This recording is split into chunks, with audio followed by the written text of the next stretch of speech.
Need high-quality video to promote your event, business, or band?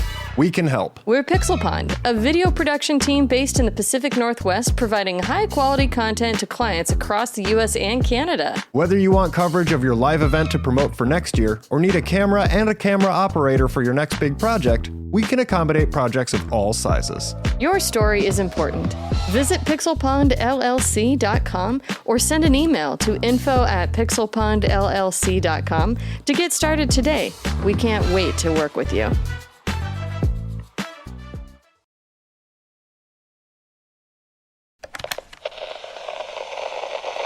Parental warning. This podcast contains references to strippers, swingers, nudists, hookahs, and giant tartars. Please podcast responsibly. Coming up on Gamers Week podcast. Eldernox says, imagine if Sega just appeared out of nowhere and revived the Dreamcast, especially in the wake of what Microsoft pulled today. I still firmly believe that Sega is going to mount some tremendous comeback in the video game industry. Take back all of their IPs, release it on their own specific platform somehow, some way, and tell Nintendo to suck it. I mean, to them, that would probably be really poor business decision, but I appreciate the desire to stick it. Yeah, that might be the kind of thing that Shuji Utsumi dreams about in his private time. But it's like, but I really like money. Yeah. Gen Z's not going to spend money on Sega either. So I like money, but I hate Miyamoto. What to do? What's a Sonic?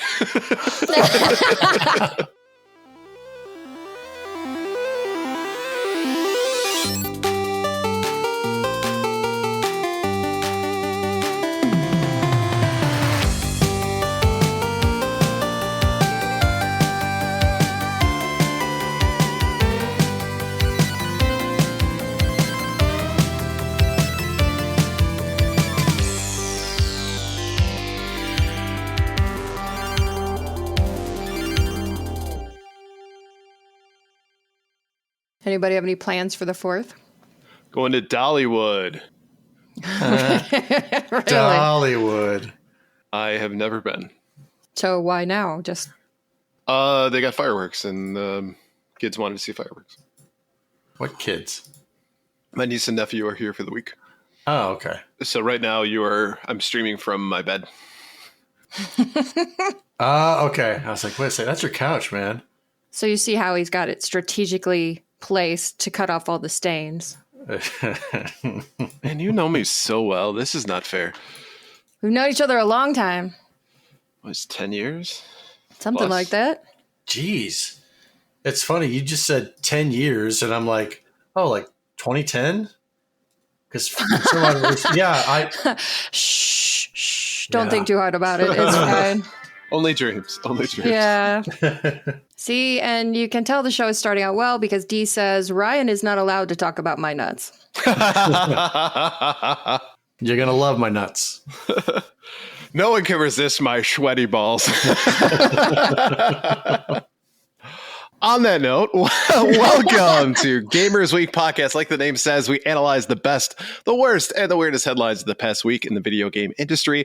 Today is episode 172, and today is Wednesday, July 2nd, 2025, which is actually the real day of independence, if you know your history. So look at that. Learning something new from the podcast today. As Blue rolls her eyes. We've done it. We've already hit our quota. Yes. Good night, everybody. Thanks so much. I am Ryan, a.k.a. Retro Game Brews, and I will be your host for this evening. But I am not alone. I have two wonderful human beings sitting beside me in the virtual space here. First up, Mr. Donnie G. He's back from Poland.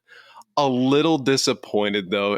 He had spent all this time practicing a stripper routine, only to find out that Poland is not spelled Poleland. Donnie, how you doing today? Excuse me, I was told that this was Poland. I mean, I got off the plane in the mankini and everything. And what I did, I put like a couple of my own dollar bills in the mankini just to get things started. You know, honestly, like, oh, it's like a hype train. Plastic strat. That was not. It was not met with the reception that I wanted. It's because they were using euros. There you go. There's your problem. Yeah. I kind of feel like though walking around like that in Europe is somewhat expected. Yeah, they're very liberal with their sexuality and everything like that. So I thought I would feel right at home, but Poland was not the place for that. Did you bring the tassels? No, I did not. Mr. Nip Nip did not make an appearance. I did not throw the tassels, though. That should be your drag queen name. Mr. Nip Nip? Ms. Nip Nip. Oh, Miss Nip Nip. Ms. Ms. Not a Mrs. Ms. I'm an independent. And next up, we have a woman who is currently recruiting for her nudist colony with two very important stipulations. No uggos, and you will not question her when she asks you to drink the Kool-Aid. Blue, how you doing today? Fine, thank you. There's not a lot of rules, just the two. And so if you want to come join the nudist colony, I think that's only fair. Hey, you know what? If it's grape flavored Kool-Aid, I'm in. I'm definitely grape is the worst one. You know what? For you, we will have grape. Don't say I never did anything for you. You got all the barrels, and like one of them, little small one is grape. Like, that one's on. Did you guys have the little drinks, the plastic flavored drinks? Not plastic flavored, but the I mean, kind did you of. guys have the grape drinks, the green apple drink, the orange drink? It was just that's it. It was drink. It wasn't soda or juice. It was drink. Is this like a Faygo kind of thing, or? No, but it came in like these little plastic containers with the aluminum peel tops. Oh, okay, I got you. So it looked like kind of like a barrel as well. Yeah, yes. The barrel drinks. Yeah. Yeah. Red drink, orange drink, purple drink. Which was your favorite? Red drink, always. Red drink. Okay. It was like unless there was a blue drink, and then. Of course, you had to. All right, so before we jump into our reviews, reactions, and requests, want to start your own podcast? Maybe about Dr. Bobby's Baloney Pony Meat Shack, where size matters, but taste matters more? You'll need a place to host your show. Buzzsprout has a user-friendly interface, great analytics, and resources to help you grow your audience. Use the link in the description to get a $20 credit when you sign up for a paid plan. You know what I think we actually need is a T-shirt with like a logo for Dr. Bobby's Baloney Pony Meat Shack in the Moich store. I completely agree with that. I think it's also, we should leave it up to AI. And on the back it says where size matters, but taste matters more. I love it. Right. I love it. PRGE. That's how you'll find us. All right. So before we jump into the reviews, reactions, requests, one thing I did want to address is we received a comment about our N64 debate, which I thought was fairly friendly and very cordial. I could have been like, yeah, well, you, Pat. But no. You were at the end. Like verbatim, that's what you said. I know.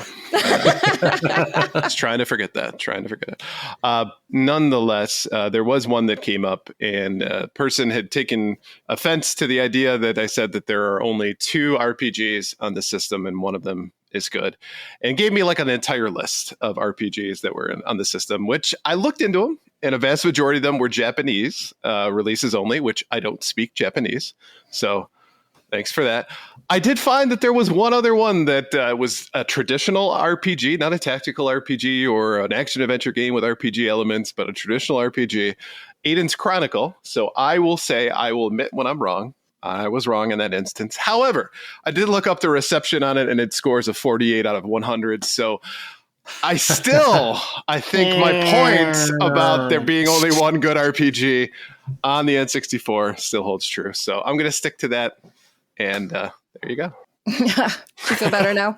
I do. I do feel a little better. Well, actually, while we're making corrections, I should say that last episode I referenced that the infamous Drunk Donnie episode was episode 12. And I saw some people went back and downloaded episode 12.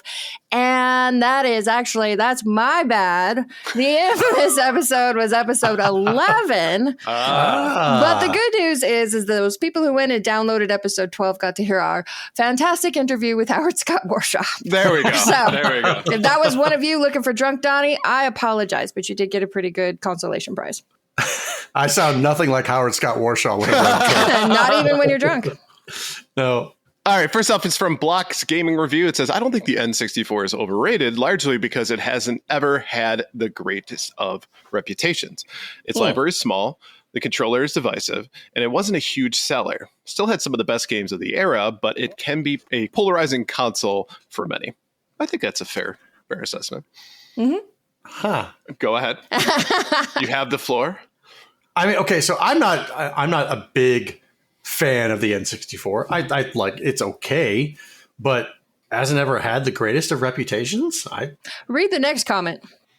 Well, he has to read it. It's his thing. That's why it didn't have a good reputation. Anyway, I will say, I think its reputation has actually grown, though, as nostalgia has come along, is what I will say. So I think it's probably more revered today than it was back in the day. I think the PlayStation was much more popular for most gamers. I would agree with that.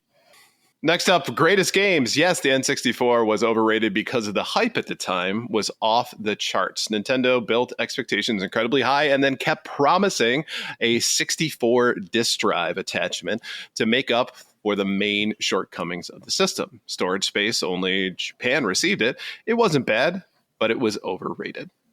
And I think that only, 7 or 8 games came out for the N64 DD in Japan anyway. So... And I got to hold a few while I was at the Museum of Play. You got to hold some double Ds? Like a 64 double D. That's an enormous bra. That's huge. Yeah. And last up, Son of Pootie Tang, which I think might be my favorite comment about the show I've ever heard. I haven't had diarrhea even one time after becoming a listener of this show. Seriously, it's great. So stick it in your ears and forget how the world is right now. I love it. I love this comment. 9 out of 10 podcast listeners recommend Gamers Week podcast. This time with no diarrhea.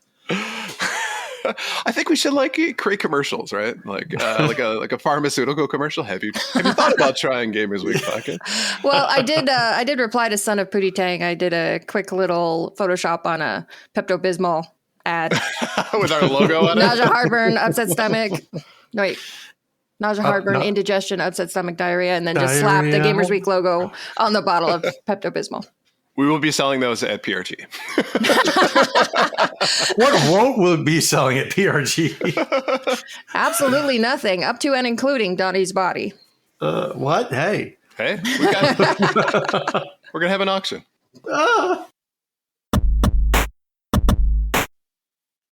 All right, so why don't we go ahead and shout out our patrons? But we couldn't do what we do without the help of our gorgeous patrons. Here are the generous folks supporting Gamers Week on Patreon. Absolutely the best podcast, A Work in Progress, Bobson Dugnut, Blues Little Sis, Loudmouth, Retro Blast Pat, B&T Zilla Guy, The Mad Milkman, Seven Castle Forest, Crunchy Kong, Snacks the Handsome Chef, Frank Grande, Love Retro BTW, Steven Sand, Ramboski, Terry Canair, Don't Make Me Pull This Car Over, Games with Coffee, Hybrid Divide, You Fall Before Me, Davey PGH, The Pixel Pond Family, including Shannon and Luke, Zach, aka Old Cluster Nuts, Puzzle Butter, Number One Blue Sick Voice Fan, John Barron, Sassy Sony, Evil Lust, Rai Wants This Boy's Soul, Mega Retro Man, Gametroid, More Deep, Michael, Never Mind That Shit, Here Comes Mongo, Lakai, Emo-esque, Bill Tucker, You Know, The Bleeps, The Sweeps, and The Creeps. Fruitcakes, I Hate It When My Shorts Get Twisted, Pickled Pepper, and Ducks with Thick Thighs.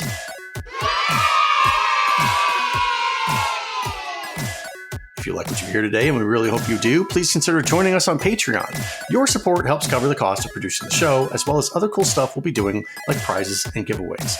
You'll also gain access to our bi-weekly, but on hiatus until August, patron-only bonus cast called Gamers Week Uncut, Patrons with Benefits. Visit patreon.com/gamersweek. Follow the link in the show notes to learn more. All right, why don't we take a look at our headlines? All right, this headline segment is proudly sponsored by Absolutely the Best Podcast, a work in progress. Each episode, George and Zach discuss and rank all the best things, starting with deep dives into every movie in the Marvel Cinematic Universe. This week, they've got a trivia question for us. Which 2025 World Video Game Hall of Fame inductee does Joaquin Torres briefly play a feature phone, i.e. not a smartphone, port of in Captain America Brave New World? Visit them at absolutelythebest.net or follow the link in the show notes. I am probably out for this one because I've never seen Captain America Brave New World. Yeah, but it's the 2025 World Video Game Hall of Fame inductee, so there's 4 choices. Which I have memorized off the top of my head, thankfully. Well, I'm here to help you out, Mr. Attitude. Is this going to be like a multiple choice? I like this. Okay. That's what 4 choices means, multiple choice. You sure? Defender, GoldenEye 007, Quake, or Tamagotchi? She says feature phone, not smartphone, so I'm going to go with Redacted. Okay. What the hell's a feature phone? What does that mean? maybe it's like a Palm Pilot. Let me check my Palm Pilot. I have yet to see Captain America Brave New World. I was waiting for it to come on Disney+. It's on Disney+. I just have not had the chance to sit down and watch it. But based on the 4 inductees, I can't imagine these playing. Redacted. And I feel like Redacted. nobody would be playing that on a smartphone right now. So it's either Redacted. or. Redacted. I'm going to go with Redacted. Why are you shaking your head? That wasn't I did between those 2 choices, right? The fact that he went with Redacted. I was shaking my head. The answer is Redacted. See, I told you. Are you going to redact all of that, by the way? I haven't decided. We'll see what I feel like tomorrow. Puzzle Better in the chat is saying, one or more of us should change our patron name to the Sick Sheik's Sixth Sheep Sick, or other tongue twisters, just saying. And have we reached a point where we need to start banning patrons? We're getting there. We are definitely getting there. the Sixth Sheep's Sick. The Sixth Sheep's Sick. Yeah, No. that. Yeah. All right, this week's headlines. Microsoft began its fiscal year Wednesday by laying off thousands of employees, expanding one of the largest runs of layoffs in company history. In an ongoing effort to trim its workforce, Microsoft said as much as 4%, roughly 9,000 of the company's employees, could be affected by Wednesday's layoffs. The move follows 2 waves of layoffs in May and June, which saw Microsoft let go more than 6,000 employees. Since May, the company has laid off over 15,000 employees company-wide. Unsurprisingly, the layoffs sent shockwaves through the gaming industry. Microsoft-owned King division that makes Candy Crush is cutting about 10% of its employees, or 200 people, while other units like ZeniMax have also confirmed that they're cutting jobs. Microsoft is also laying off more than 70 people at its Forza Motorboat studios. I'm leaving it in. 10 turn. you didn't make the sound, though. How am I supposed to leave it in with that sound? Are they built for speed or built for comfort? Motorboat and Southern. Turn 10, as well as canceling its Perfect Dark and Ever Wild games. The studio behind Perfect Dark, The Initiative, is also closing down. Both Matt Ferrari, founder of ZeniMax, that's a terrible pronunciation, and Greg Mayles, Rare's most experienced and influential game designer, are leaving their respective studios as a result of the layoffs. Employees in Microsoft's Xbox division, known as Microsoft Gaming, are being hit hard by these layoffs, although an exact number and divisions are not known yet. In a memo sent to employees, Xbox boss Phil Spencer Drink. wrote that these changes come at a time when we have more players, games, and gaming hours than ever before. Our platform, hardware, and game roadmap have never looked stronger. Jesus. And a key part of that strategy is discipline to prioritize the strongest opportunities. In October 2024, NBC reported that Microsoft CEO Satya Nadella's compensation for the fiscal year 2024 totaled $79,106,183. The rich get richer. The rest of us get fucked. Mm-hmm. Yeah, it's a punchline at this point because Microsoft just released their end of fiscal year numbers, and they are reporting 17% profit increase from 2023 to 2024. And so what better way to celebrate that, as Phil Spencer says, where we've never been stronger, we've never had more players, blah, blah, blah. So you know what we should do? We should f*** over all the people who got us there. Literally, all the people who made this money for us. We don't need them. Get rid of them. Including yourself, Phil Spencer. Yeah, right. He's leaving. No, he's not. Well, No? so there was a rumor floating around that he was going to retire after the next Xbox iteration comes out. Xbox, whatever they're going to call it. Their dongle, who knows? Dongle. Thank you.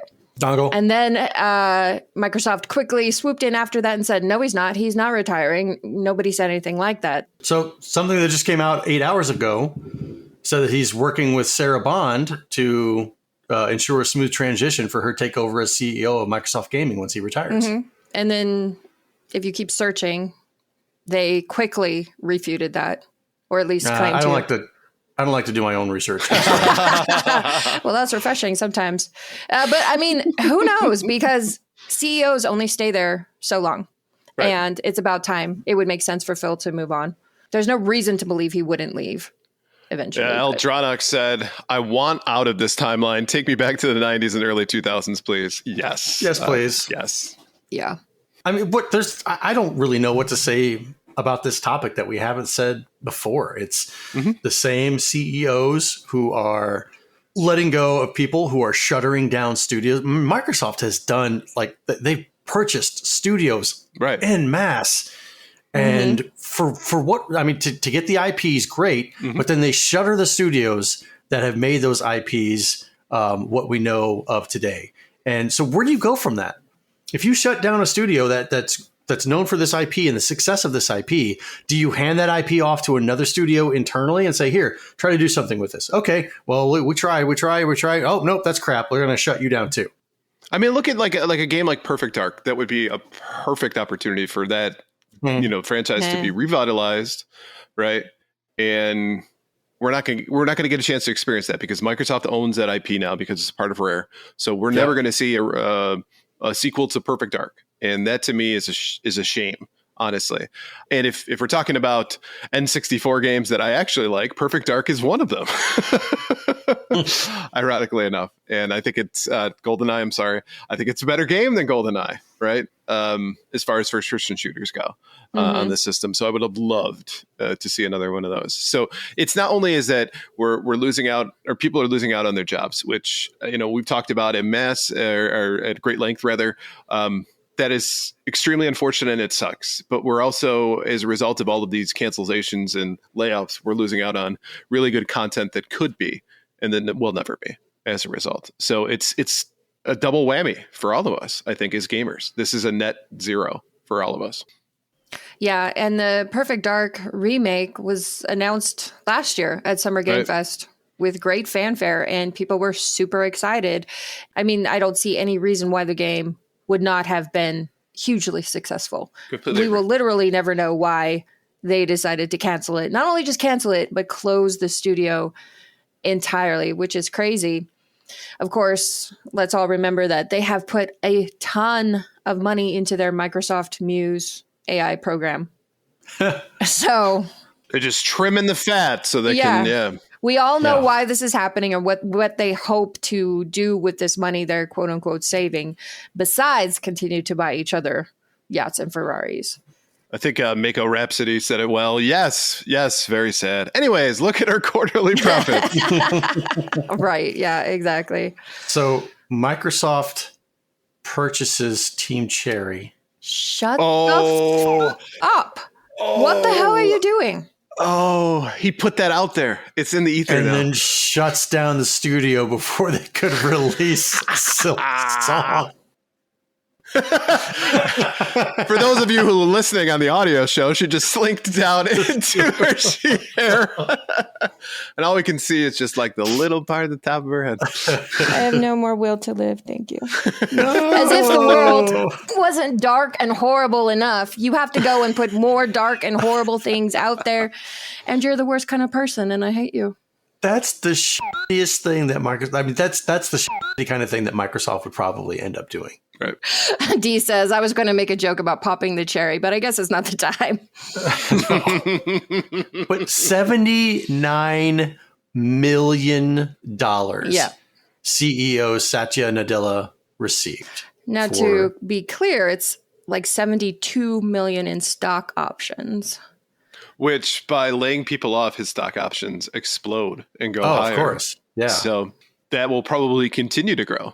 And he'll just sit on something from an income standpoint and make more money because of off the backs of being like, look, we cut costs. Look at us. Yeah. Why is it that labor is always the first thing we cut? Not like inefficiency or middle management or like upper management. Flying first class everywhere we go. And, because God forbid, right? We can't have a steak and lobster dinner every night on the company's dime. We got to cut everybody else out. And that's the worst part, is that Microsoft will always get away with this. Right. They are one of the biggest employers in the world. So if they offer you a job in a really awful job market, you're probably going to take it, even though they may f you over 3 years from now. And it's not exactly like, as a consumer, you can say, I'm going to boycott Microsoft entirely. That would be almost impossible. Right. To not use a single Microsoft product ever. Is that almost impossible? Yeah, like only the eclectic and the very niche people, like they use. I run Linux. I'm sorry, I don't use Windows. And an Xbox? No, I don't do that. You're right, I think. But I've used Linux before, and it is not for the faint of heart, is what I'll say. It's like, if you know how to code, Linux is great. Oh, absolutely. Like right? the user interface for Linux, I don't remember it being as user friendly as a Windows is, but with all with the way that Windows has gotten previously, it's just not the warm fuzzy thing that we're used to with like Windows XP and Windows Windows XP. Man, God, I miss you. Donnie's having a moment, everyone. First time chatter Ash Meow says, would it be almost possible? Run Linux instead of Windows, LibreOffice or Google Drive instead of Office, no phone, no tablet. What else is there?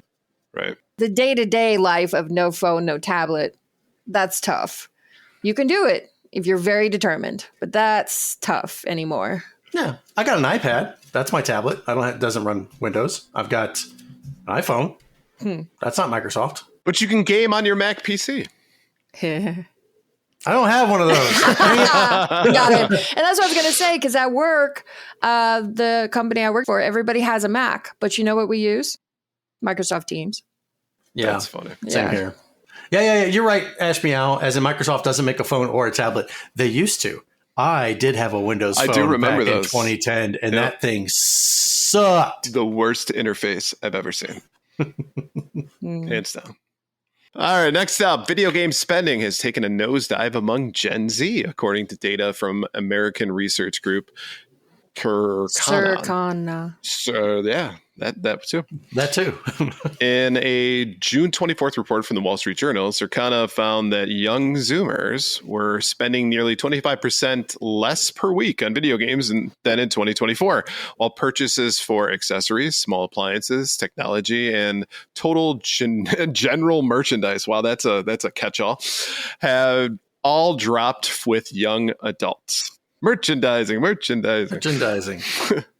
Video games took the lead in Circana's data. The drop-off was enormous for 18 to 24-year-olds, as data on other age groups revealed a minor single-digit decline, well under 5%. Overall purchasing by 18 to 24s has plummeted, especially when compared to other age groups, says Matt Piscatella, Executive Director and Video Game Industry Analyst for Circana. The rug's not just being pulled out from under young people, it's being burned while they're still standing on it. Young consumers are traditionally expected to spend heavily in the entertainment sector, given college students and recent grads typically have low financial responsibilities. But a difficult job market, student loans, and particularly high credit delinquency rate among those aged 18 to 29 appears to be changing that. If the Gen Z's young adults can't spend on gaming, this isn't a promising sign for the industry's future. When everything else is too expensive for you to live, entertainment takes a backseat. Let's be honest. Silly Gen Z buying food instead of video games. Right. How dare they? They should be thinking about the market conditions. Selfish. That's what they are. Selfish. But I thought if they're the real fans, they'll figure it out. Right. Yeah, exactly. Piracy. And you know what? That may be a solution. You're right. Especially among a group of people who probably don't care at the end of the day. Yeah. I mean, it does kind of make you wonder if this continues and the way the economy is going. I don't see why it wouldn't continue in perpetuity. But what is that going to do to the video game industry? Because for the last several years, video games have been going free to play in the hopes that, or in the expectation, I should say, that they'll get lots of microtransactions for people, end up making more than they would have if it was a equivalent single purchase of the game to begin with. But this kind of throws a loop in that if the youngest gamers are not buying microtransactions, because it's a full 25% less that they're spending on games, then that business model is not going to work at all. So maybe they're the heroes in this scenario. If we can get to a point in which the Gen Z crashes this whole microtransaction marketplace, I would get up and applaud. Be like, thank you for taking the mantle, because nobody else can do it because everybody's too busy buying that extra accessory for their Candy Crush game in order to get to the next level, or that skin for their gun that they really want. Right. And then Gen Z would say, well, thank you, but can we have maybe like a job with a livable wage? No, buy this game instead. Yeah. So what happens in that respect if Gen Z crashes the video game market, which is highly unlikely? Studios will go under. Microsoft is already shuttering divisions. They'll shutter more studios and whatnot and say, okay, we're only going to focus on this division focuses on mobile games. This division focuses on these types of games, yada, yada, yada. And then you're down, instead of having all of these studios, again, you only have a few, but that in turn will probably drive more indie studios to pop up. The two-man groups, the three-man groups, or women groups, people groups. You'll get there eventually. Oh, wow. All of these people that used to have a job in the video game industry as developers and whatnot, and they are laid off, and now they want to go start their own studio to do whatever and make these good games. It's going to suck, but it's also going to drive a lot of indie studios out there to make decent games, which they're already doing. We don't need these big studios like Microsoft and Sony to give us the hits that we want, because they're not doing it. Yeah. Like Final Fantasy, like we've talked about, Final Fantasy has not had a great iteration in I don't know how long. That is debatable. That's a debate and Manning topic right there. But for the next Gamer Week debates. I could do that. See, and Puzzle Better says in the chat, I never just BitTorrented everything I wanted on campus during my college years. Nope, not me. Yeah, that was the age of Napster for me. So Saying GoldenEye says, you have to go to restaurants and order the breadsticks and the lemon soup. Just keep it coming. All you can eat, baby. You make a really interesting point, Donnie, too, because I think the most vulnerable people in a video game crash of this kind, right, is those AAA studios. Yeah. Their overhead is probably considerably higher than anyone else's, which is why they've turned to this whole microtransactions model, because let's be honest, selling games traditionally, it's just not profitable for them because they have to spend so much to make money. So it's either /job/budget/ advertising, or get out while the getting's good, if you will. But the companies that like the indie studios, right? They would be much less affected by this. They're already niche marketplaces anyway, and the fans of indie games like that will, I think, still buy their games. So it just, I think it creates a unique situation where it's kind of like the banks in the late 2000s, too big to fail. I don't think the video game industry, though, is going to get a bailout. I don't think so either. That's an industry that, that's a luxury. Not everybody needs video games. So you let something like Microsoft, and Granted, Microsoft is not going to fail, but let's just say in that terms, that's one division of Microsoft. Right. So you can be like, okay, we're just going to cut out video games. We're not going to do it anymore. I think they're going that route anyway, honestly. So it seems like they're trying to figure out a way to slowly back out of the industry. But I mean, you can say it. You can say it. What do we got here? Sega. Yeah, seems It's like going to happen. Seems like you're wearing the wrong hat tonight. Right? Here, let me take that off. With conviction, he just like chucked that down. Yeah, That was just awesome. dropped it on the floor. You take off your hat, then you throw it on the floor. Dance in the kitchen till the morning night. Gamers Week, podcasting night. Eldernox says, imagine if Sega just appeared out of nowhere and revived the Dreamcast, especially in the wake of what Microsoft pulled today. Dreamcast 2. And to quote the kid from Angels in the Outfield, hey, it could happen.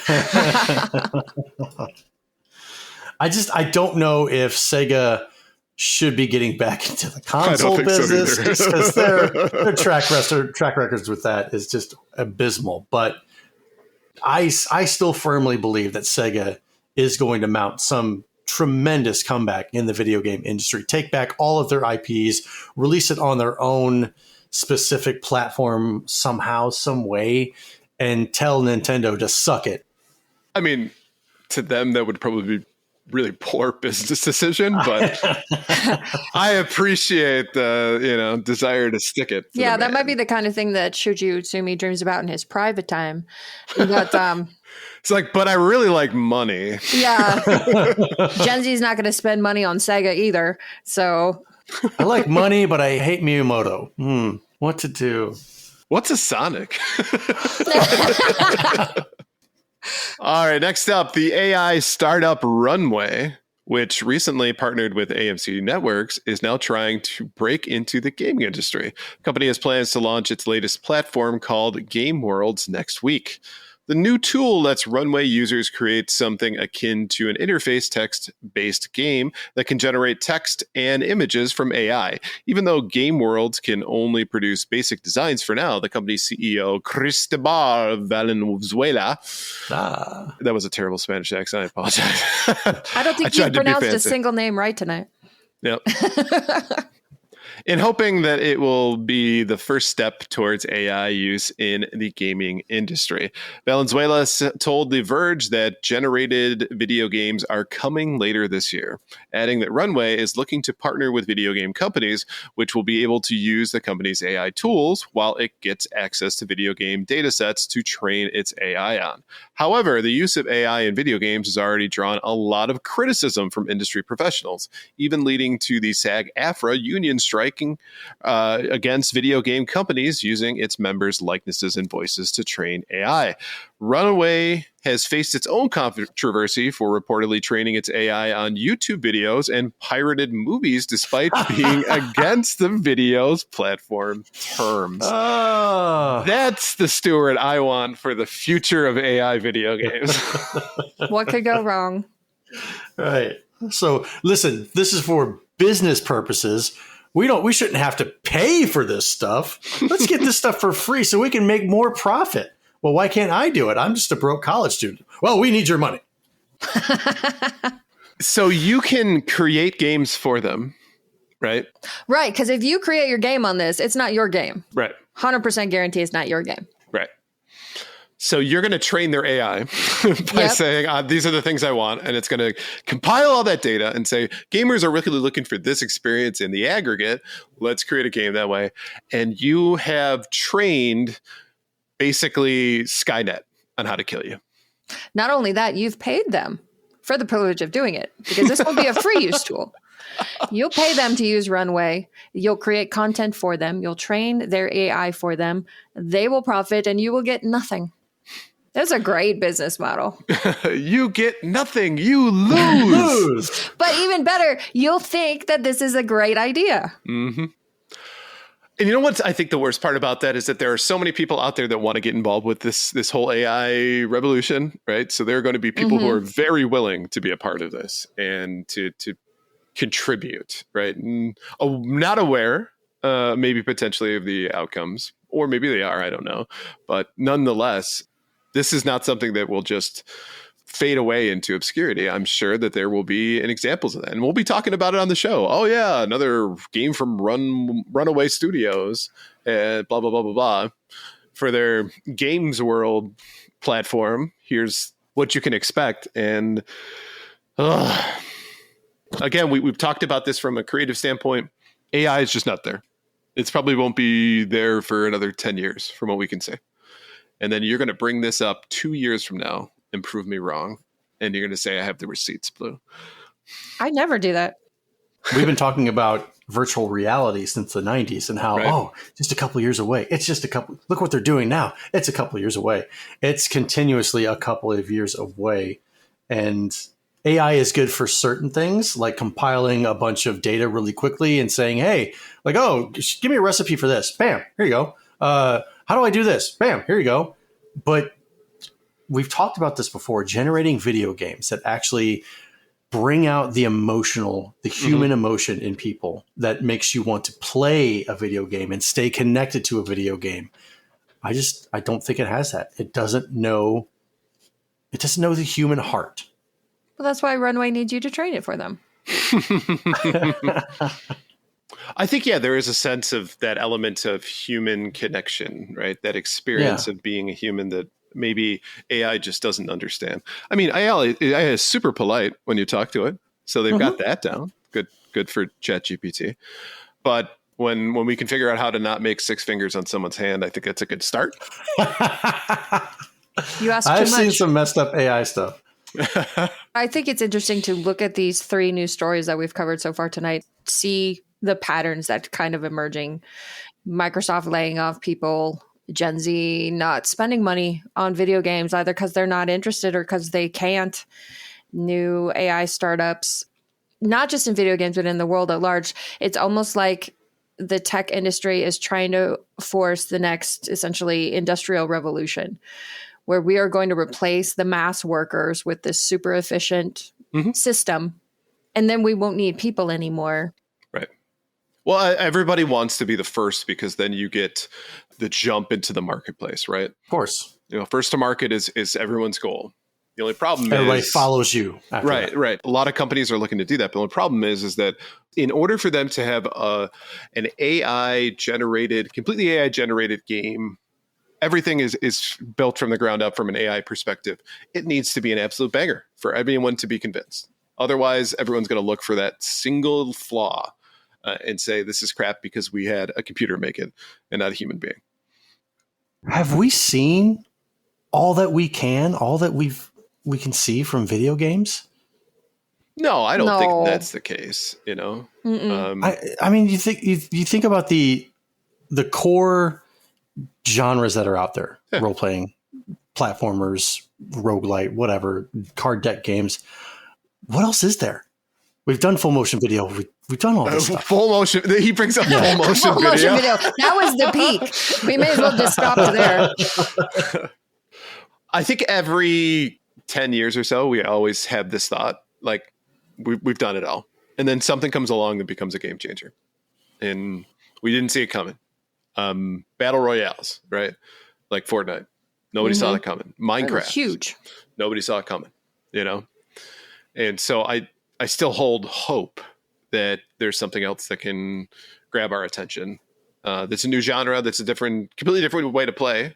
And it's enjoyable for everybody. But yeah, I see what you're saying. It's a concern, right? And I think people, though, have been saying that about certain media for years. Every book has been told. Every book story has been told. Every movie has been made already. That's why we can't make any good new movies. We're doing all repeats, right? Yeah. But they're still coming out with great stuff. It seems like every year we get a surprise title that really moves people that we didn't expect. Like this year we got Expedition 33. Mm-hmm. Nobody saw that coming. Nobody thought it would be that successful. But And we got Jizzle Physics. out of it. Jizzle physics. So you see, The memes alone are worth their weight in gold. there's still reason to love games and play games. I'm not excited. Yes, I do a video game podcast, and I look around my office and I'm surrounded by video games, older video games, but the current state of the video game industry does not excite me like it used to, like it did 25 years ago. On days like today, it's hard to be excited. Yeah. And I think that that's been the case for a little while, at least. I mean, things like E3 have shut down and all those things. I think the pandemic had a huge impact on how excited we can get for the gaming industry. And now with the introduction of AI, it just seems futile a bit. It's going to be okay. Do you need a hug? I could use a hug right now. All right, let's stretch it out. Stretch what out? Oh, you almost got caught. Now he's picky about what kind of hug he wants. Rambowski says Jizzle Physics is my new password at work. Please tell me that's true. See, that's why we do this show.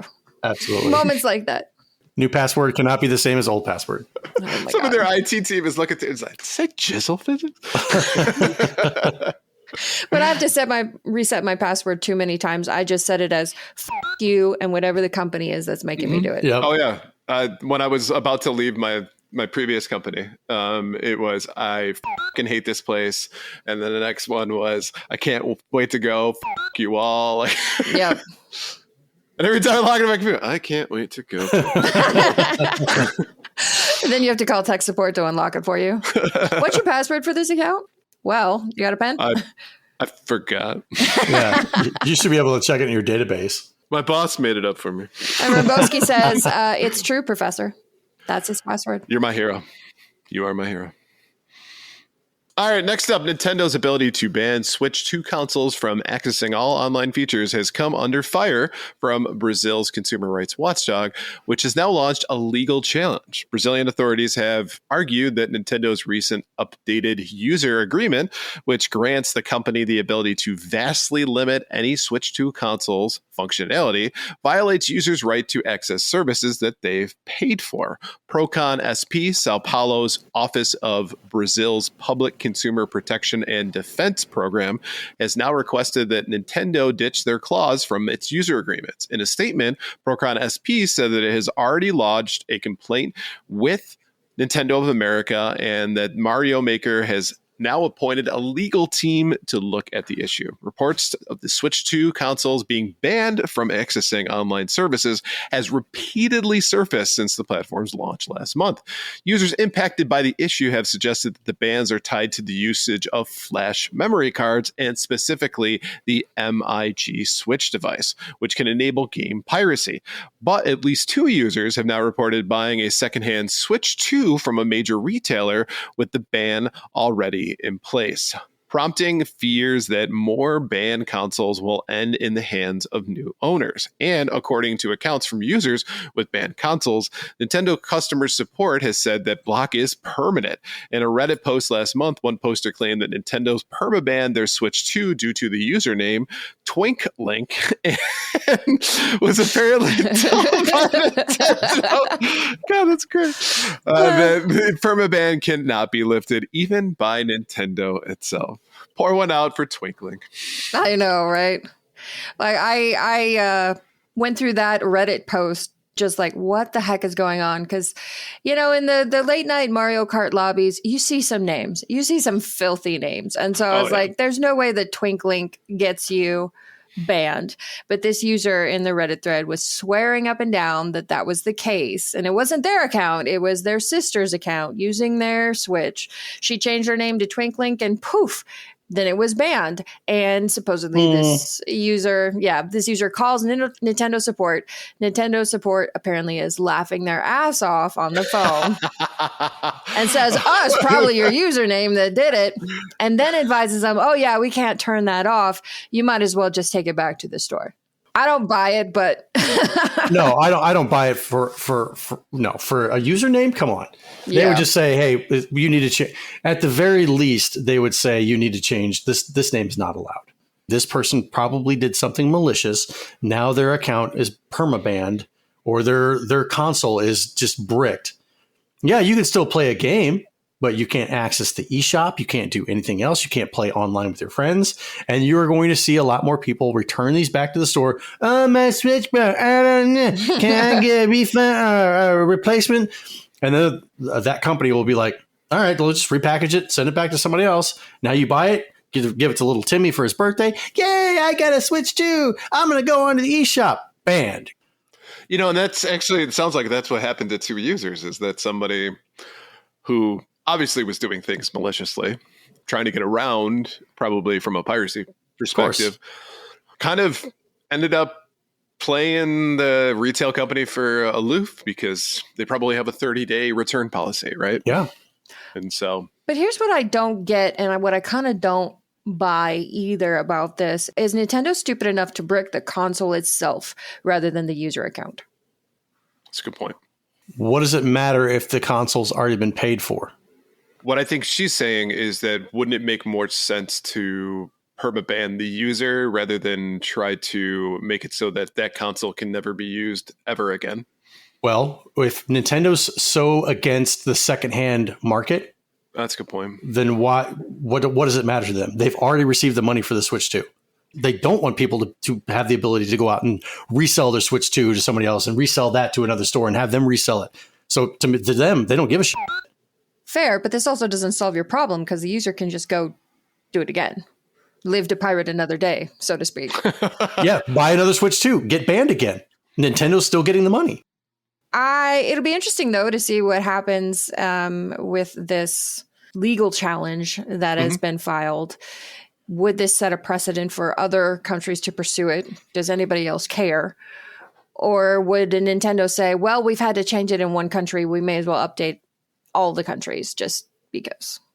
I think that's more likely to happen because Nintendo wants to avoid any lawsuits and money that they would have to shell out. Because I agree. I think that would become a huge thing. It's kind of like when Apple got sued by the European Union for not using USB-C for their charger.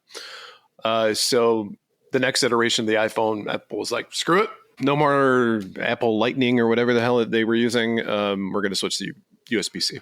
And I'm not saying that you didn't have a good point there, Blue, because that makes sense. It makes sense for you to ban the account. If it's tied to an email address, whatever, then people can just go and create another email address and go through all that rigmarole to get back online with a new account. But you'd think that Nintendo would want to keep money coming into their pockets. So ban the account, have somebody create a new account, get back online with a new account, be able to buy games with that new account, download games with that new account, keep the money flowing in and not just ban or brick the system entirely. Because that's going to turn a lot of people off. If you brick my system, if I know that you're going to do that, why would I want to go out and buy another system? Yeah, after I spent $450 on it and you're going to brick my system. But if you think about it, like if we say the life cycle of the Switch 2 is going to be 10 years, think of all the software sales you will not get on that bricked Switch. Of course. Secondhand or not, that bricked Switch is now no longer generating income for your company. So it just doesn't make sense to me.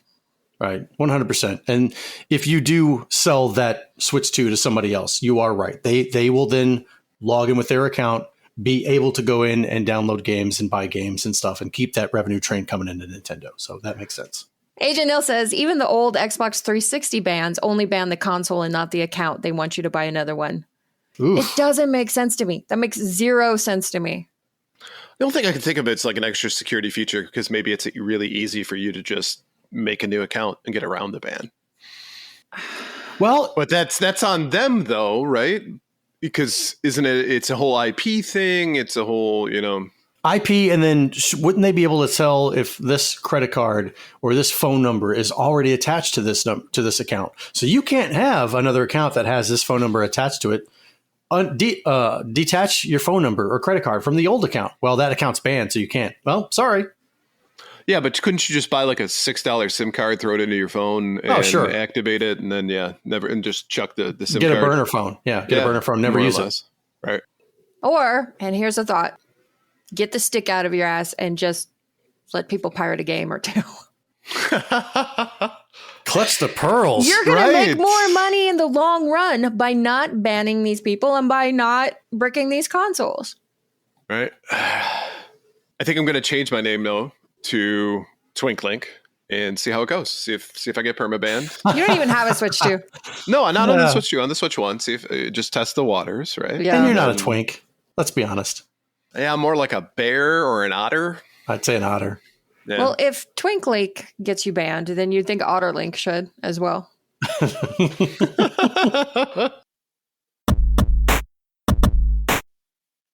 All right, so why don't we go ahead and take a look at our top one new release? I run Burgundy. Mecha Break. Xbox Series XS and PC. Squad Up and Mecha Break, a multiplayer third-person shooter offering players 3 game modes filled with high-octane ground and aerial combat. Choose your mecha and battle at breakneck speed across 3 action-packed modes. Ace Arena 3v3, Operation Verge 6v6, and Operation Storm PvPvE. Dodge beams, weave through explosions, and dominate the battlefield. A game so awesome it'll stun you and make you not be able to read the copy. Based on this tremendous description this week, Ryan, what are you choosing? Okay, so Mecha Break should be, on paper, the game I want. I love Gundams. He's already shaking his head, though. Correct. Should be the game I want. Right. I've actually got the entire collection of Gundam Wing VHS tapes sitting only a stone's throw away. Yes, I'm aware. F*** you. That was a long call. And the thing is, I watched the trailer for this, and while it looks kind of cool, the gameplay looks cool, visually, why does this look like it's Gundam from the early 2000s? The bad CGI. It looks really crappy. And the thing is, everything else in the game looks really nice, but the Gundams look super smooth. You remember like the old CGI where everything looked like it was, almost shiny. It was so smooth looking, right? There was no kinks in the armor, nothing wrong with it, So visually, this is not what I'm looking for. However, I am willing to forego that if I hear that this has actual, like, legitimate Gundam gameplay, right? Where you're flying all over the place, you got your thermal energy weapons and yada, yada, yada.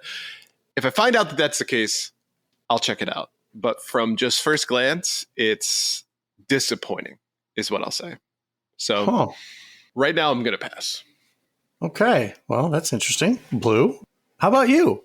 What are you picking? Well, I don't like shooters. I don't like Gundams. So, yeah, Ryan's over there pouting, arms folded. How dare you not like what I like? So, as Dee is pointing out in the chat, Mario Strikers just dropped on Nintendo Switch Online for the GameCube, which I freaking love. So I am going to skip Mecha Break. I'm going to go play Mario Strikers. You know what? I second that, actually. What about you, Donnie? I've have no interest in Mecha Break. I'm not a mecha person. However, like I've never played, what's the one game for Xbox 360 with the huge freaking controller? Yeah, I know what you're talking about. Battle, no. Somebody in the chat will get it. I just cannot think of it off the top of my head. It's got all the controllers, right? Something Battalion. Steel Battalion. Yeah, Steel Battalion. Golden, I got it. Yep. I've always wanted to play that game, and I feel like that's kind of like a mecha game, if I'm not mistaken, but never played it. Gundam doesn't do anything for me. The whole Gundam thing. I like Voltron, not really in line with. Don't you compare Voltron to Gundam? I'm not trying to. You got the finger wag. I'm not trying to. I just never. Gundam never did it for me. If you want to compare Voltron to Mighty Morphin Power Rangers, I'm okay with that comparison. Yeah, absolutely. But yeah, that's not going to do it for me. Super Mario Strikers, like you said, just dropped on Nintendo Switch Online. I don't really care for Super Mario Strikers. Whatever. Like I said, absolutely nothing video game wise, new stuff is enticing me doing anything for except for Metal Gear Solid 3 Delta. I am anxiously awaiting that because I will be getting that one on day one and I will be playing the shit out of it. Donnie is just jaded beyond belief. I am. Everything sucks. I'm sorry. This is coming from like the most nihilistic person I know. Yeah, but I'm still looking forward to games. Not this fair week, but normally. You fall before me says nobody else likes mechs except for Ryan and myself. Well, and other Ryan, Coffee Ryan, he likes mechs. True. Yeah, Games with Coffee likes mechs. It's okay. We're the sophisticated ones. Mm-hmm. Sophisticated. Okay, So damn it, Frank. Yes, okay. The Marvel beat 'em up and the 2D Terminator and Ninja Gaiden. Okay, you got me. You called my bluff. I am excited for those, but where are they? Where I want them now. I'm going to play a Veruca Salt. I want them now. So he just swung wildly from jaded beyond belief to entitled gamer. Give it to me now. I do like to swing. What can I say? Pineapple Donnie. My emotions, people. My emotions. Uh-huh. All right, before we move on, let's take a quick break to talk about our sponsor. This segment is proudly sponsored by the Retro Game Club podcast. It's a fantastic, family-friendly retro gaming podcast. In each episode, Rob and a guest pick 2 games to play and discuss, as well as news, interviews, and other topics. Right now, they want to know, what's the furthest you've gotten in an arcade game on a single credit? Send your answers to email@retrogameclub.net or follow the link in the show notes. I want to know. That's a tough one. Yeah, I don't. It's hard to. A lot of arcade games, you can't be like, how far did you go? Because it just continues. So, I mean, 1 credit. I'm terrible. I've beaten arcade games, not on 1 credit. Yeah, I was going to say, Pumping quarters into them. I have never been a 1 credit clear caliber kind of gamer. So I'll say I used to be able to get pretty far in like the old Area 51, but could I tell you exactly how far? Nah, I got nothing. Actually, Mega Retro Man, I believe, is looking to do a 1 credit clear on UN Squadron for Summer Games done quick. And I believe that's actually happening in the morning at like 4 a.m. my time tomorrow. So best of luck to him. Yeah, we're going to catch the VOD. Right. Now, I have 1 credit cleared some Super Nintendo / Sega Genesis games, but not arcade games. Right. Oh, it's funny that we mentioned that, though. The kids had over my niece and nephew over this last week, and they've been enamored with the Donkey Kong machine as well as the Pac-Man machine. Mm-hmm. And they go, how many levels does this game have? Oh, honey. right. Goes on forever. Right. Sweet I was like, that's child. not how arcade games work. And they're like, well, what happened? I mean, I saved Pauline. I was like, well, if you notice, it just keeps going, right? So like, well, what's the point of it? To get the high score. Right, to get as high a score as it can. It's like life. Every time you think you win, just start over. Oh, no. Yeah.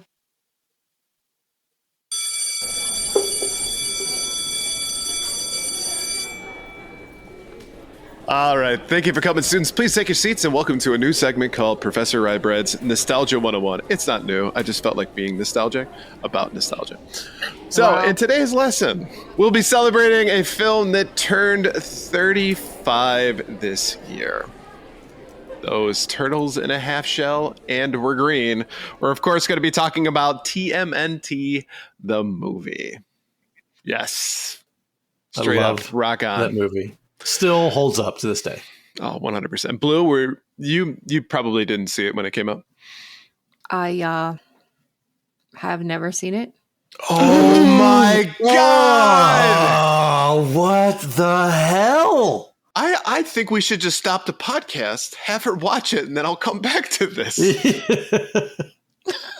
We will not be releasing any new episodes until Blue watches the original Teenage Mutant Ninja Turtles. Okay, the chat is shocked and dismayed and disappointed and Intervention time says you fall before me, Blue. Yeah, okay. We need to talk. I apologize. We come into a room.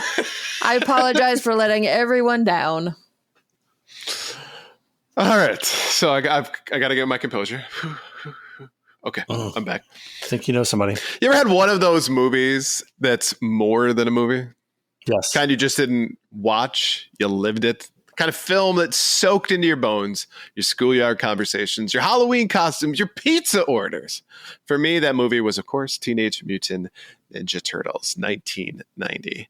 The Turtles were on the big screen, and it felt like the world finally understood what we kids had known all along. Now let's rewind back to 1984. Now, back then, Teenage Mutant Ninja Turtles wasn't a toy aisle empire.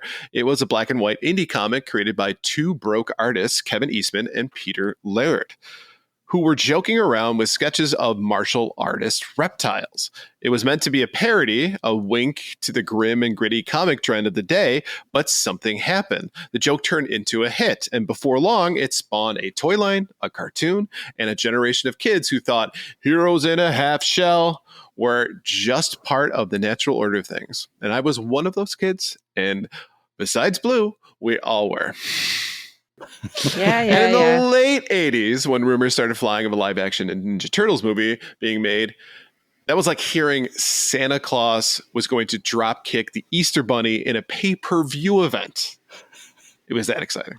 But here's the twist. Most of us didn't know as kids. The movie almost didn't happen. Hollywood didn't get it. Most studios passed. Too weird, too violent, too turtley. But one studio took a chance, New Line Cinema. Basically the indie underdog of the film world at the time, and that made all the difference. Steve Barron came on to direct. He was known for music videos like Take On Me by a-ha, and he had the vision. Take the dark mood of the original comics, mix in with some good charm and goofiness of the cartoon, and wrap it all in some serious practical magic to bring the Turtles to life. They called in the big guns, Jim Henson's Creature Shop. They finally came to see the four brothers kick their way into our hearts, and the movie dropped on March 30th, 1990. And if you were a kid back then, it felt like the Super Bowl, the Oscars, and your birthday all collided in a sewer. I'll never forget seeing those suits on the green screen for the first time. These weren't cartoon turtles. They were real in a way that only practical effects could be. You could see the wrinkles in their skin, the shine in their eyes, and their mouths moved when they would say cowabunga. Each turtle was performed by a stunt actor inside the suits, with puppeteers controlling the facial expressions off screen, and then voice actors dubbed the lines over afterwards. A crazy dance of technology and talent, Leonardo was voiced by Brian Tacci, Donatello by Corey Feldman. Yes, that Corey Feldman. Michelangelo had the perfect surfer charm thanks to Robbie Rist and Raphael. He was the only turtle where the actor inside the suit, John Payas, also did the voice. And you can feel it. He's raw, intense, and the emotional heart of the team. We also got Judith Hoag as April O'Neil, less jumpsuit, more New York grit, and Elias Codius as Casey Jones, the hockey mask vigilante who looked like he wandered in from a completely different movie and somehow worked perfectly. Let's not forget Kevin Clash as the voice of Splinter, the same man who voiced Elmo, believe it or not. Whoa. Yes, that's a mind blow, right? Oh, wow. Kids. Kids! Critics didn't really get it. Some called it too dark, too silly, too violent, but kids, we got it. We felt it.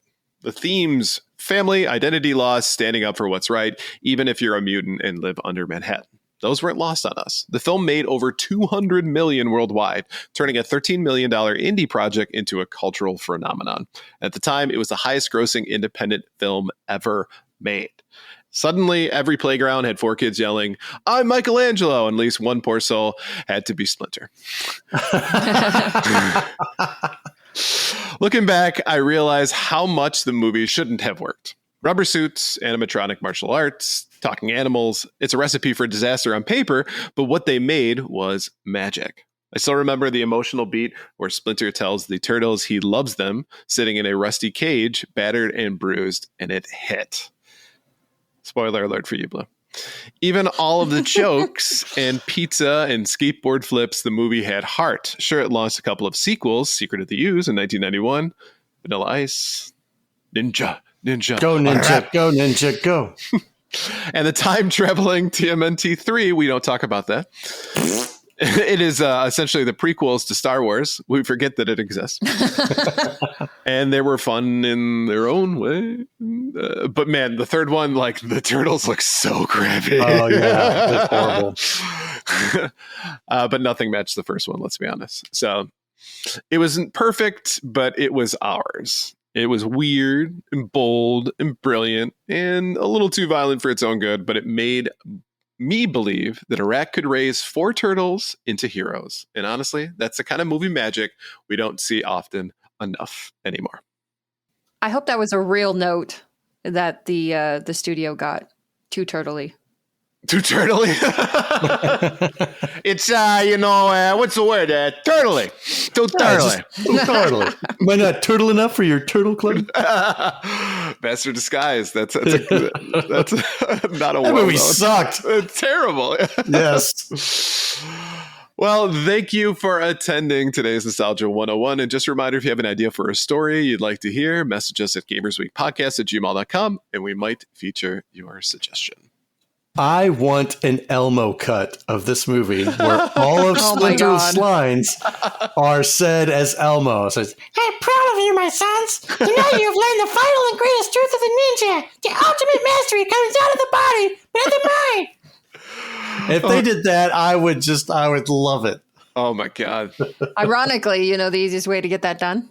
AI. Yeah. Yeah. Oh, we're killing ourselves. Yeah. GoldenEye says, I tried to watch the third one with my kids. Yeah, they got bored. It's weird. They travel back in time and you meet the ancestor of Splinter that came over on a boat, and it's just weird. The whole thing's weird. It's a rat. Well, and not to end on a downer, but apparently the Halo studios are also getting layoffs. It's being announced. So Ugh. Thanks for that, Blue. You couldn't wait until after we were done. Appreciate that. I wanted to get it in before the end of the episode. Always trying to get it in before the end. Nice. Yeah, and? Well, thank you for listening to episode 172 of Gamers Week Podcast. And a big thank you to the Retro Game Club Podcast, Love Retro BTW, Pixelpon Production Company, and absolutely the best podcast, A Work in Progress, for sponsoring this episode. Don't forget to check out their links in the show notes. And if you want to connect with Gamers Week, follow us on Twitter and Blue Sky at Gamers Week PC. Watch us live here on Twitch at twitch.tv/GamersWeekPodcast, where we record live every Wednesday at 8:30 Central Standard Time. Email us at gamersweekpodcast@gmail.com. Visit the merch store at gamers-week-podcast.creator-spring.com, or if you want to do it the easy way, follow the link in the show notes. And last but not least, join us on Patreon at patreon.com/GamersWeek. And finally, since you made it all the way to the end of the episode, please leave us a rating and review to let us know how we did. We really do value your feedback. And while you're there, consider subscribing on iTunes, Spotify, or your podcast platform of choice. Yeah, coming soon to the Moich store, the Dr. Bobby's Baloney Pony Meat Shack shirt. You said that so easily. Rolled off the tongue. It did. It really did. It was much easier than last week. Was it the same last week? Baloney Pony? No, it was all the Xbox VR or whatever the. Oh, that's right. That's right. The same. Asus Xbox. Yeah. Whatever.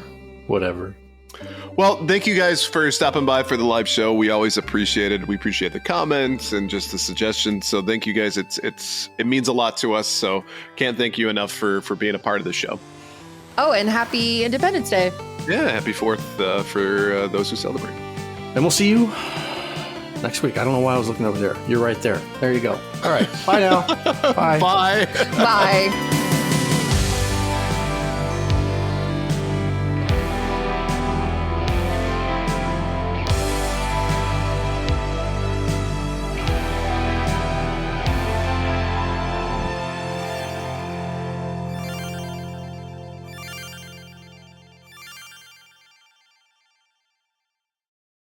Ryan, Donnie, and the one and only Blue. Wow. Is Doongie wrong? I mean, I think we're one and onlys as well. Yeah. That doesn't flow as well. You always say I'm the one and only Donnie G. Yeah, It's but true. only one per sentence. The one and only Ryan, the one and only Donnie, the one and only Blue. See, it's That just, works. I disagree. no, that's way too much work. Or the one and onlys. And then you can just include But all then of that's us. automatically not correct. All I'm saying is I just feel left out. I don't see where that's my problem. Welcome to Gamers Week Uncut. Welcome to Gamers Week Uncut. Welcome to Gamers Week Uncut, patrons with benefits. This is the unscripted, patron-only bonus cast with less editing and more dirty jokes. We don't know where the conversation will go, but we're sure it will be weird. This fish just went right on my nipple, and I'm just like, I Google Street Fighter 6. The first search result that comes up is people think they can see Ryu's in the Street Fighter 6 reveal. Listen up here, kids. You're not going to want to get one of those VDSTDs things, right? Make it fall off. When you go, grab a pro. You'll be doing it for America. that was perfect. If you want to hear weekly episodes of our patron-only bonus cast, join us at patreon.com/gamersweek.